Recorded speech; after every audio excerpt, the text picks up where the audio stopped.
Today, I'm going to do my best CoffeeZilla impression, but without all of the fancy graphics in the background, and talk about something that I think might become a pretty big issue for Valorant in the coming years. Of course, I am talking about Ban and his suspension for potential match fixing. So, Riot Games has announced that Ban has been suspended for 12 months following a match fixing investigation.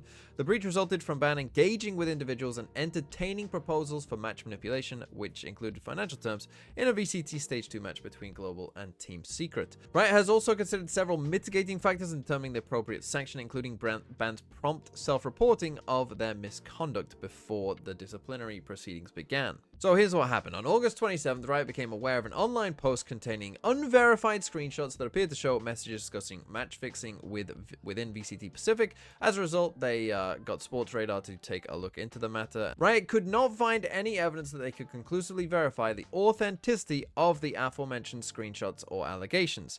Information gathered through witness testimonies and document review indicate that Ban may have engaged in activities related to match fixing. The investigation found that Ban engaged with individuals seeking to arrange match manipulation and entertained their proposals instead of declining and immediately reporting the ban. During the investigation, Ban claimed that he did not intentionally underperform and fix the outcome of the match. Now, for those of you wondering, this is the match in question, Global Esports versus Team Secret. Global did lose this game. Ban went 45, 45, and 11 with a 0.98 rating.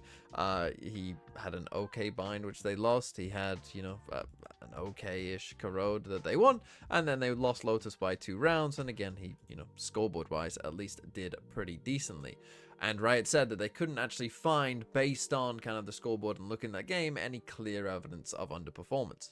So basically what happened is that some people messaged Ban.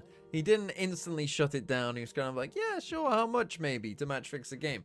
But then it seems like he didn't actually go through with it and fix any games, but because he kind of engaged in the proposals, he has been suspended for 1 whole year. Now, I've seen some of the reaction to this, and particularly on Plat Chat, they were talking about how this, kind of seems fair, right? Like, he did something wrong, he engaged with it, he needs a punishment, but there are obviously mitigating circumstances in terms of him actually coming forward and kind of, saying, like, kind of admitting to it, basically, that this had happened.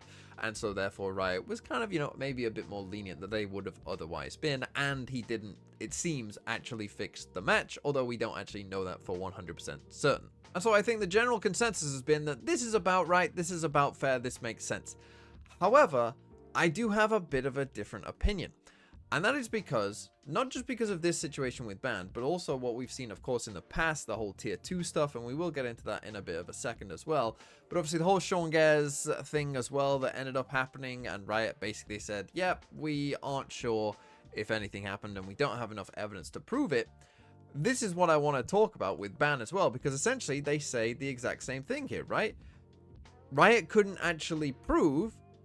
They could not find evidence that conclusively verify the authenticity of the aforementioned screenshots or allegations. They couldn't actually prove that any match fixing had happened. They did a performance evaluation of Ban and again couldn't prove that he had intentionally underperformed. The only way that they knew that this actually had happened was because Ban came forward and said that it did happen. And that, I think, is the major issue here, because in Tier 2, a very similar thing happened. There was a lot of allegations. We had all those screenshots of people potentially being involved with some kind of match fixing. But again, Riot looked at the performances and, couldn't really find anything too much there. No one came forward to tell them that this actually did take place, and so they ended up not punishing anyone whatsoever. And so what I think should have happened here is Riot should have been even more lenient. Now, Ban did do something wrong, so I'm not saying he shouldn't have got punished at all, but basically by banning Ban for a whole year, saying you're not going to play for this season of VCT, I think you are discouraging people from coming forward in the future, because I think a year is long enough to where people will go, I can probably get away with this, and taking your whole year out of your career, right, and having that stain on you for that long, it is going to make a pretty significant impact, right? The game is going to move on beyond you. People aren't going to necessarily think of you straight away when they think of like who to bring in, and you're going to have to be, a very, very good player for people to still keep you in their mind. And we've seen this with people in the past, right? Like, you miss out on a year of VCT and you're just kind of stuck there. We've seen this with people, like EA, like Demon One, right? You just end up fading into the background where people just don't think of you as much. And so for me, something like maybe a 3-month ban for ban in this instance probably would have been better, right? Saying you're going to miss kickoff, because as far as Riot can tell, he didn't actually do the match fixing and he did admit to it. But the problem is, going forward now, they aren't going to be able to prove anyone's been match fixing in the future. You have to be, I think, incredibly dumb to get caught red-handed match fixing. Basically, these days, it's pretty impossible to tell from performance. You would have to be doing so outrageously bad and stupid stuff that to be that obvious, it would just be you can't be that dumb. No one is that dumb, right? No Valorant player is going to be dumb enough to get caught, because stupid things happen in Valorant all the time, right? You can very easily explain away a lot of stuff that happens in Valorant games because it's a complex game. There's a lot going on. People make mistakes all the time. It's not going to happen. I think it's very unlikely. We said this when Sean Gaz was doing his video and he was looking at certain clips of, people doing stuff that was strange. It's like, yes, sometimes players do stupid stuff. It happens all the time. And then on the gambling side of this as well, right, which is kind of the other way that you might catch someone out, right, by looking at suspicious betting patterns and stuff like that, you have another problem now as well, that in the year that we currently are in, right, there's so many different gambling companies. There's the whole kind of crypto, shady, underground market potentially there as well to do this stuff and to hide money maybe a bit better than it was in the past. Again, the people who organize these things aren't stupid. And so that means the only way that Riot is ever going to catch someone actually doing this stuff is by someone admitting it. But again, I think with this kind of punishment, most people, even if, again, they're in a situation like Ban, where, someone approaches him and he doesn't instantly shut it down, right? Maybe he does entertain, they're like, yeah, sure, how much? But then doesn't actually do it. Like, now, if someone is in Ban's situation again, are they going to come forward and tell you that that potentially happened? I don't think so, because I think they're going to think, well, I didn't really do that much wrong, and I don't want a 12-month suspension. I feel like that is what most people are going to think, and so that is going to lead to these situations happening more and more. And this kind of situation, I think, is going to happen more and more. Because with the way that gambling is going and gambling culture, I mean, it's been a problem here in my country, the UK, for, I would say, quite a long time. Now with the kind of rules being relaxed in the US as well, I think it's going to become an even bigger problem there. People can also apparently bet on anything now. I mean, even if we come on VLR, some people ask me, why do I zoom in so far to VLR sometimes? And do you want to know one of the reasons why?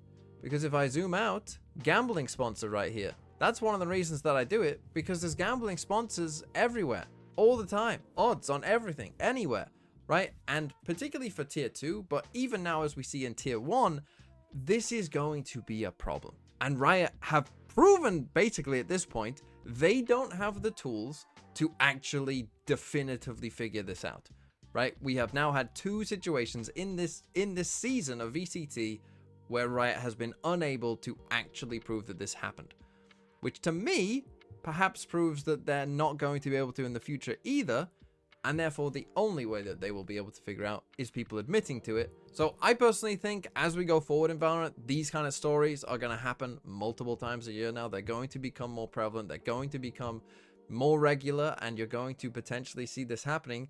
And because of stories like bans, I think less people are going to come forward about it. It will just be constant whispers and rumors and nothing happening, even though potentially games will be fixed. And so those are some of my thoughts, but I think perhaps the most worrying thought is that I don't think there is a good solution for this whatsoever. I really don't think you're going to be able to prove things through gameplay. Obviously, Riot can't really do stuff about gambling companies as a whole. That's more of a governmental society thing. And so they are just going to have to rely on people telling them what happened.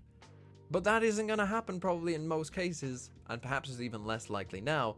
So if you do have a solution, let me know in the comments down below, but I just think we're kind of screwed.